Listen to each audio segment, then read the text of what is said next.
So India squad for Ireland and England కి సంబంధించిన details మొత్తం వచ్చేసింది. మరి ఎవరు ఆడబోతున్నారు అండ్ ఎవరికి చోటు దక్కింది అండ్ ఎవరు దీనికి కెప్టెన్, ఎవరు దీనికి వైస్ కెప్టెన్, దీని అన్ని డీటెయిల్స్ మీకోసం ఇచ్చేస్తాను షార్ట్ కట్ గా. సో వీడియోని చివరి వరకు చూడండి, మిస్ చేసుకోండి. నేను మీ పవన్ కృష్ణ, మీరు చూస్తున్న స్పోర్ట్స్ 99 టీవీ.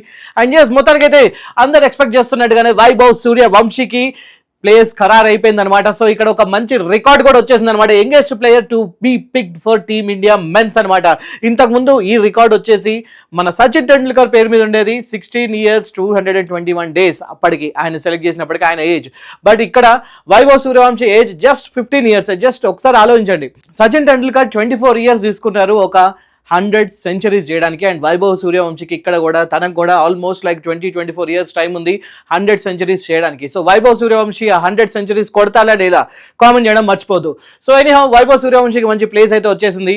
అండ్ దానికి తగ్గట్టుగానే మన వాడు ఇప్పుడు ఫస్ట్ క్యాప్టెన్షిప్ ఎవరు ఉండబోతున్నారు అంటే ఇక్కడ శ్రేయస్ అయ్యర్. ఎగ్జాక్ట్లీ. అండ్ శ్రేయస్ అయ్యర్ కూడా 2 years నుంచి ఇంటర్నేషనల్స్ ఆడకుండా జస్ట్ ఐపీఎల్కే పరిమితం అయితే ఉన్నాడు అండ్ లోకల్ రంజీ గేమ్స్ లాంటివి ఆడుతూ ఉన్నాడు. అండ్ ఫైనల్లీ ఇప్పుడు అతనికి జస్టిఫికేషన్ జరిగింది అని చెప్పి అంటూ ఉన్నారనమాట.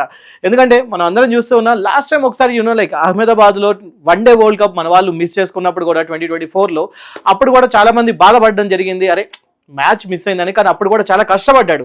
అండ్ అంతేకాదు 2024 ఐపీఎల్లో కేకేఆర్కి 10 సంవత్సరాల తర్వాత కప్పును తీసుకొచ్చి ఇచ్చాడు. ఢిల్లీని ఒకసారి ఫైనల్స్కి తీసుకెళ్లాడు, పంజాబ్ని కూడా ఫైనల్స్కి తీసుకొని వెళ్ళాడు. ఈసారి బ్యాక్ టు బ్యాక్ 7 మ్యాచ్లు గెలిచాడు.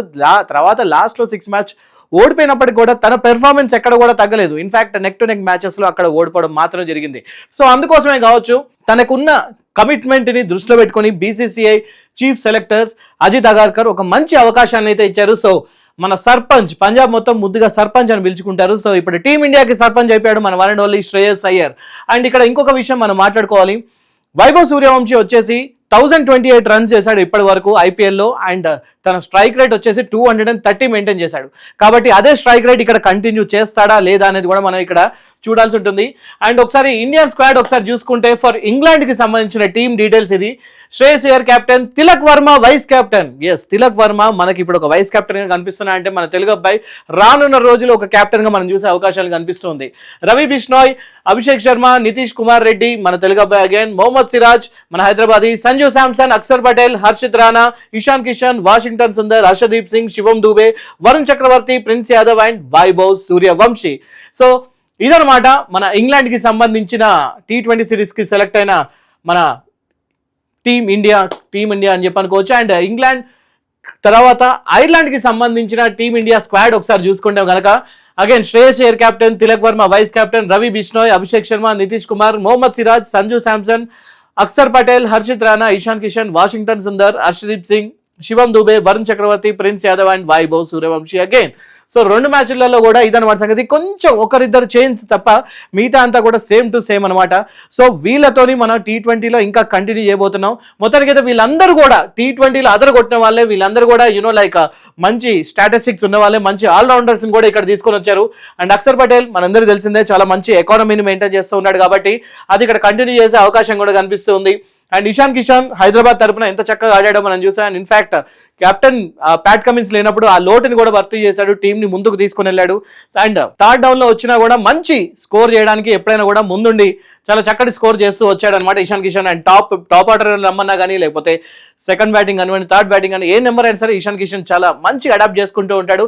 అండ్ అభిషేక్ శర్మ ఎంత ఎక్కువగా వైభవ్ సూర్యవంశీ గురించి మాట్లాడుకున్నారో అంతే ఎక్కువగా అభిషేక్ శర్మ గురించి కూడా మాట్లాడుకున్నారు. వీళ్ళిద్దరికి ఉన్న ఒక నార్మల్ కంపారిజన్ ఒకటి చెప్పుకున్నా, ఒక రెగ్యులర్గా వీళ్ళిద్దరికి ఉన్న ఒకే ఒక అలవాటు ఏంటంటే మ్యాచ్ స్టార్టింగ్లోనే ఫస్ట్ బాల్ నుంచే ముందుకు వచ్చి 6లు 4లు కొట్టే అవకాశం ఎక్కువగా ఉంటుంది వీళ్ళకి అలవాటు కూడా ఎక్కువ. సో వీళ్ళిద్దరికి చాలా సిమిలారిటీస్ అనేవి ఉన్నాయి. అండ్ నితీష్ కుమార్ రెడ్డి మనకు తెలిసిందే చాలా చక్కటి allrounder. And at the same time Mohammed Siraj చాలా చక్కటి యావరేజ్తోని మంచి పేస్, లైన్ అండ్ లెంత్ తోని బౌలింగ్ వేయడం, మంచి అటాక్ చేయడం అనేది మనం చూసాం అనమాట గుజరాత్ టైటన్స్ తరపు నుంచి.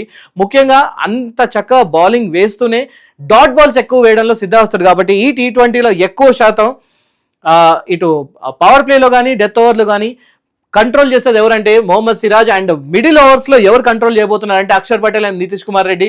And of course Shivam Dube కూడా అప్పుడప్పుడు కొంచెం మంచి బౌలింగ్ వేసే అవకాశం ఉంది. అండ్ వరుణ్ చక్రవర్తి కూడా ఇక్కడ ఉన్నాడనమాట, ద మిస్టరీ స్పిన్నర్. సో వీళ్ళతో కలిసి ఒక మంచి టీంని, ప్రాపర్ టీంని, పవర్ ప్యాక్ టీంని మన బీసీసీ అయితే రెడీ చేసింది. కానీ ఇక్కడ ఉన్న ఒకే ఒక ప్రాబ్లం ఏంటంటే మన శ్రేయస్ అయ్యర్ని మన గౌతమ్ గంభీర్ ఎక్కువ ఇష్టపడాడు.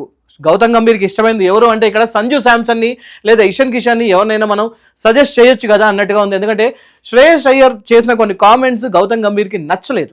సో అయినప్పటికీ కూడా బీసీసీఐ ఇప్పుడు శ్రేయస్ అయ్యర్ని మరి టీమిండియా కెప్టెన్గా పెట్టింది కాబట్టి మరి వీళ్ళిద్దరి మధ్య కాంబినేషన్ ఎలా ఉండబోతుంది, ఆ కెమిస్ట్రీ ఎలా వర్కౌట్ అవ్వబోతుంది, లేకపోతే డ్రెస్సింగ్ రూమ్లో ఆ హెల్దీ ఎన్వైర్న్మెంట్ ఉండబోతుందా, లేకపోతే ఏమన్నా చికాకులు ఏమైనా జరుగుతాయా, ఇవన్నీ కూడా తెలియాలంటే రానున్న రోజులే మనకి సమాధానం చెప్తుంది. సో అదనమాట సంగతి. అండ్ అంతేకాకుండా మన India tour for Asian games 2026 జపాన్కి సంబంధించిన వీడియో కూడా ఒకటి రిలీజ్ చేశాను. అందులో పూర్తి డీటెయిల్స్ ఉన్నాయి. ఇందులో ఉన్న క్రికెటర్స్ అందరికి సంబంధించిన స్టాటిస్టిక్స్ కూడా అందులో ఉన్నాయి కాబట్టి మిస్ చేసుకోకుండా ఆ వీడియోని కూడా చూడండి. And thank you so much for watching. ఇంకో వీడియోతో మళ్ళీ కలుసుకుందాం.